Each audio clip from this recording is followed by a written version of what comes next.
Now we are starting with another lecture on a bladder disorders, or we call maturation disorder,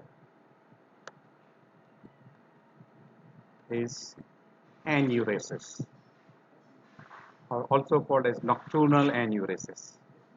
This is very common problem seen in children, and there are a lot of side effects of this particular disorder. So enuresis means involuntary discharge of urine at night by children older than 6 years, expected to have a bladder control, but it persists after the age of 5 years in female and 6 years in male. The ratio is 1:2. By that time, the patient, the person, that is children, will have a total bladder control, but the person who has got a enuresis will not have that control, and those are called primary nocturnal enuresis. The person has to have minimum 2 times of nocturesis in a week and continent during the daytime. So during the daytime they don't have an enuresis. If they start having nocturnal enuresis due to relapse, or we call person was previously dry and that dryness, or person was not having enuresis for at least 6 months and now he develops again enuresis, then it is called secondary nocturnal enuresis. And if they develop during daytime, then it is called diurnal nocturnal enuresis. So by definition, enuresis means the person has to be more than 5 years age. He should have minimum 2 times enuresis in a week for 3 consecutive months. Then you label that person is having enuresis. Because of enuresis, the children usually feel shame, will have anxiety, they will have loss of self-esteem. They usually get punishment either from parents or from school, and because of this they have got a poor school performance. If enuresis which occurs only during night, it is called nocturnal enuresis, and we usually use the word 235, means at least twice in a week for 3 consecutive months, that is 3, and mental age of 5 years. So that's why we use the word 235, twice in a week for 3 consecutive months and more than 5 years age. If person gets during daytime, then it is called diurnal enuresis. There is something called as a DSM criteria. According to this criteria, nocturnal enuresis is called if the person gets enuresis during sleep. If it is only during sleep, or we call enuresis in a child, and there is no daytime enuresis, then it is called monosymptomatic. So usually pure nocturnal are monosymptomatic, while diurnal, which is occurring during waking hours or during daytime, it is called non-monosymptomatic enuresis. Means enuresis in a child with a daytime bladder symptoms. But if a person who has got both nocturnal as well as diurnal, then it is called non-monosymptomatic enuresis. So this is the terminology which is being utilized for enuresis: nocturnal, diurnal, monosymptomatic, and non-monosymptomatic. Non-monosymptomatic means nocturnal plus diurnal, and pure monosymptomatic means nocturnal.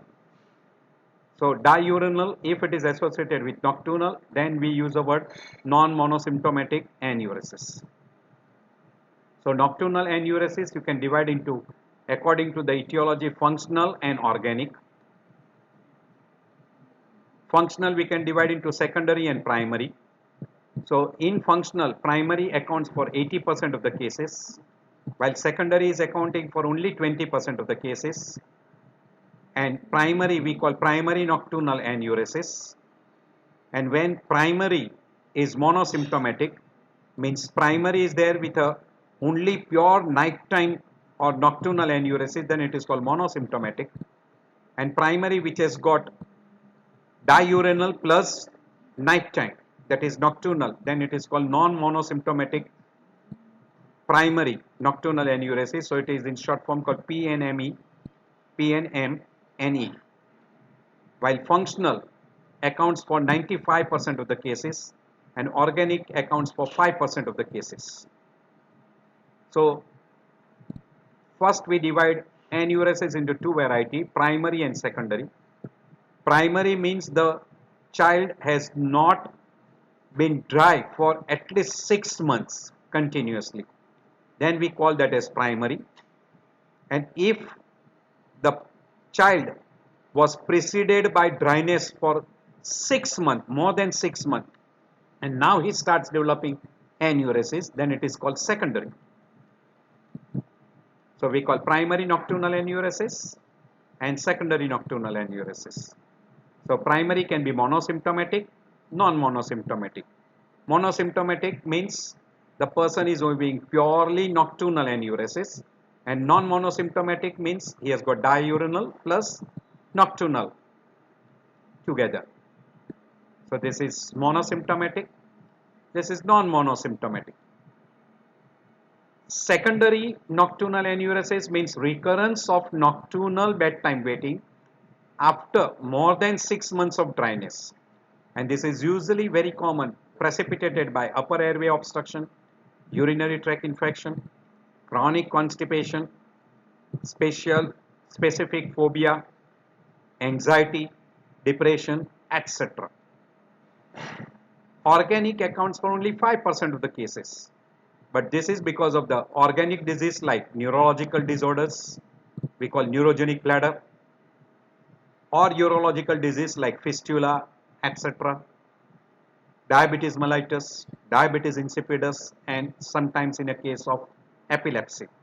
So organic is always associated with secondary groups of disorders. You can have a monosymptomatic, polysymptomatic. Monosymptomatic is purely nocturnal, while polysymptomatic is daytime enuresis along with enchropresis, that is called stool incontinence, urgency, dribbling, and very frequently it is associated with neurological abnormality. And you might get abnormality in a urine analysis like UTI, and you might have other disorders. There is another way to classify enuresis into two big groups, uncomplicated and complicated. Uncomplicated is usually primary, while complicated is usually secondary. Uncomplicated is usually having a daytime symptoms absent, while complicated will have a daytime symptoms present. The stream is usually normal in uncomplicated, while stream is abnormal in complicated variety. On physical examination, you get a CNS abnormality and other urinary tract abnormality in a complicated variety. And urine analysis is abnormal in case of a complicated variety like presence of UTI or diabetes mellitus, etc. Diabetes mellitus, diabetes insipidus, etc. Another way to classify is into 4 types. Type 1 is pure monosymptomatic. Type 2 is diurnal enuresis without daytime frequency. Type 3 is nocturnal enuresis with daytime frequency, which we usually call as a non-monosymptomatic. While type 4 is nocturnal enuresis with daytime frequency with voiding dysfunction. Diurnal enuresis is involuntary leaking of urine during waking hours, and it may produce or it may be associated with incontinence, urgency, and frequency. Good number of time it is associated with secondary neurological and urological disorders like UTI, spinal dyspareunism, detrusal instability, etc. and this is the reason why it is very common in secondary. If we go to the etiology, usually in case of a primary, it is because of the genetic disorders, because it can be autosomal dominant. So monosymptomatic enuresis and urge incontinence is very frequently having a disorders which is genetic, which is called as autosomal dominant, or it can be genetic plus environmental, which is very common in secondary, and purely environmental is very rare, but it is because of the voiding postponement. If it is autosomal dominant and one partner is having that autosomal dominant character, 50% of the children will be suffering from the similar disorders. And if both the parents are autosomal dominant, then 75% of the children will be autosomal dominant, only one children will be spared. Etiology in case of a secondary or we call acquired, it can be obstructive sleep apnea, constipation, urinary tract infection like cystitis, diabetes insipidus, diabetes mellitus, psychological, overactive bladder, dysfunctional voiding, neurological bladder or neurogenic bladder, ectopic ureter, posterior urethral valve dysfunction, psychological, and even in secondary, you can have an idiopathic or genetic variety.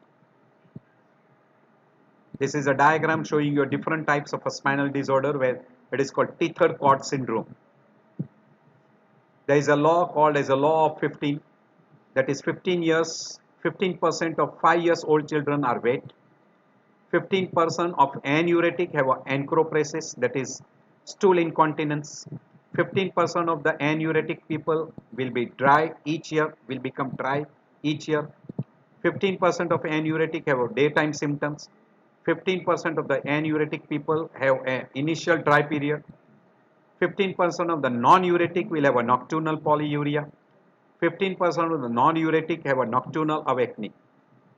This is a diagram which shows you the control of bladder by cortical center, pontine center, sacral center, nerve supply.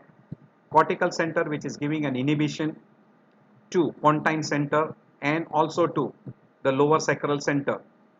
If this does not grow up in a child by the age of 5 years, they will develop nocturnal enuresis.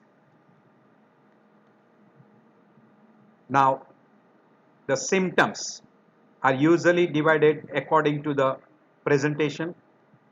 In a primary, it is mainly nocturnal, while in case of secondary, it is diurnal plus nocturnal with or without other associated symptoms like what we call as UTI, neurological symptoms, etc.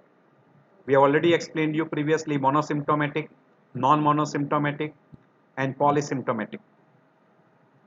You must keep it in mind there is a separate entity called as urinary incontinence, which we'll be discussing in our other lectures. In a urinary incontinence, the person does not have a control on retention of a urine. Hence, they have got a involuntary discharge of a urine. That is called urinary incontinence. Person cannot hold urine. And this can be a small quantity. We'll be discussing further. For diagnosis, you will have to take a good history. You will have to keep a frequency chart, urine output chart, volume chart. There will be lot of questionnaires. There are standard questionnaires which are there. You will have to examine the person regarding a genitourinary tract, central nervous system, and investigations and psychological assessment. There are some of the presenting symptoms, particularly nighttime or a daytime symptoms, that is nocturnal waiting or a daytime waiting associated with others. And there are a lot of questions which are mentioned here. Then you can give a trial, treatment trial, and observe and look for encopresis also. Very frequently, this is one simple example on a physical examination. If the person has got an enlarged tonsil, it suggests obstructive sleep apnea.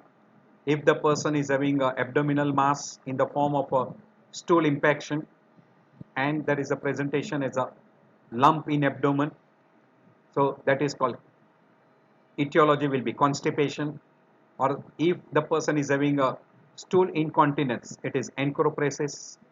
Person who has got a large kidney and large bladder, it is because of a neurogenic bladder, and large kidney means hydronephrosis. On examination of genital organs, if there is a identification of a different pathophysiology around the vagina, it is called labial adhesions very frequently. Skin changes if it occurs because of a chronic wetness and irritation, we call it is because of ectopic ureter. Good number of time the underwears of children's are wet, that is very commonly because of ectopic ureter. Look for the stool around the anal region, that is because of the enteropresis.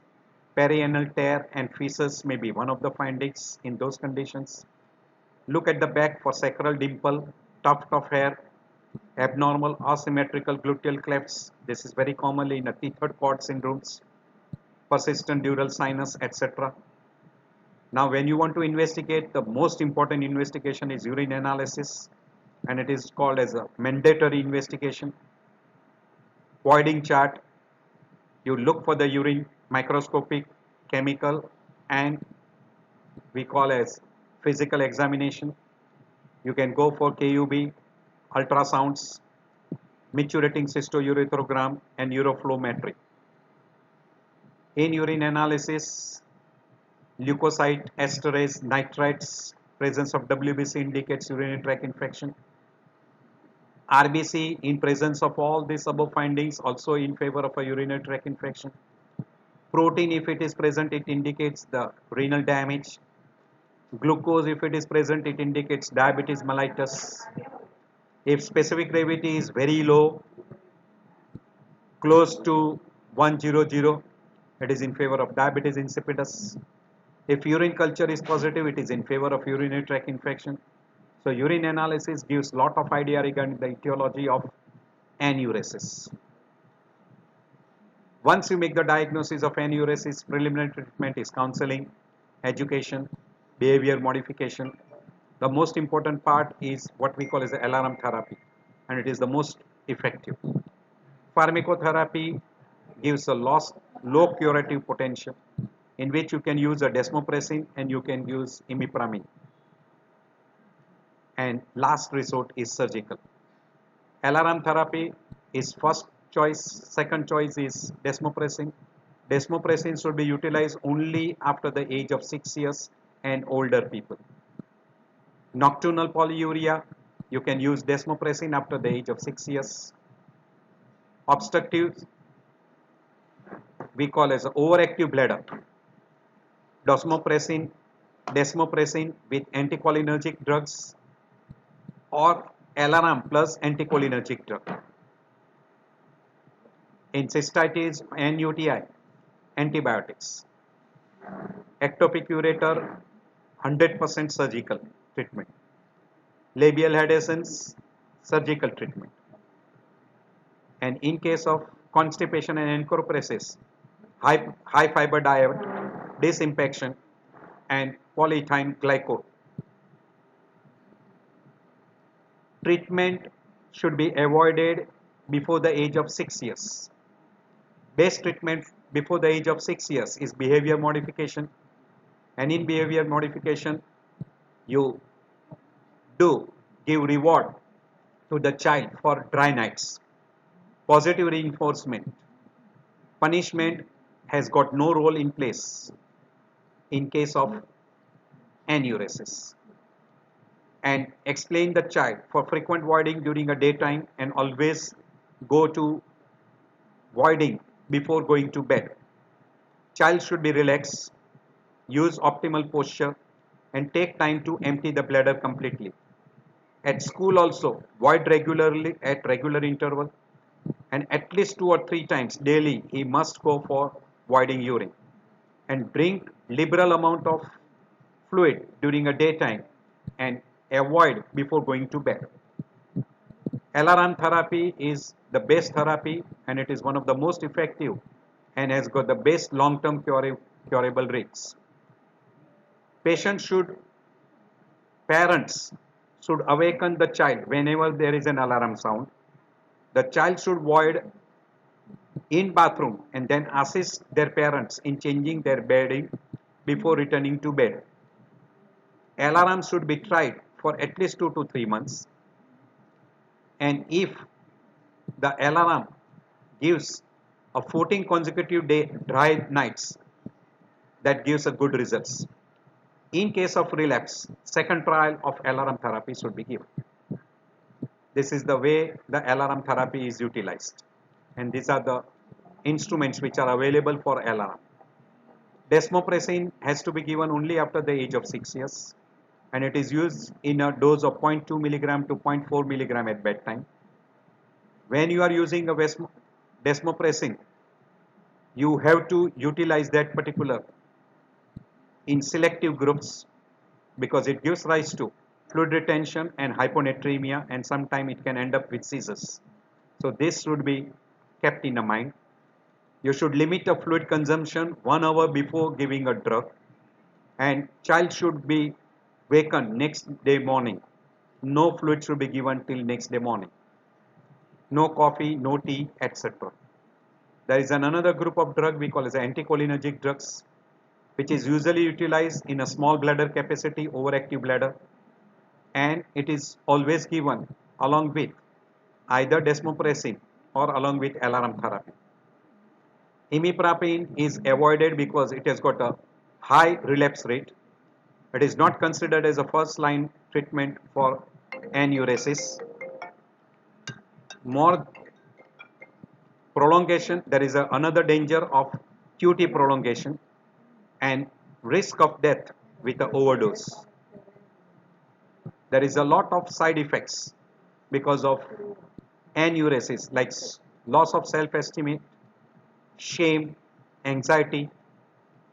The child gets punishment at school or by parents, and their school performance becomes poor. Hence, there is a psychosocial impact. Parents also becomes intolerant, and there is an interference in the activity of a child. So these are considered not as a complication, but definitely the effect of enuresis on children. Here I'll end the lecture.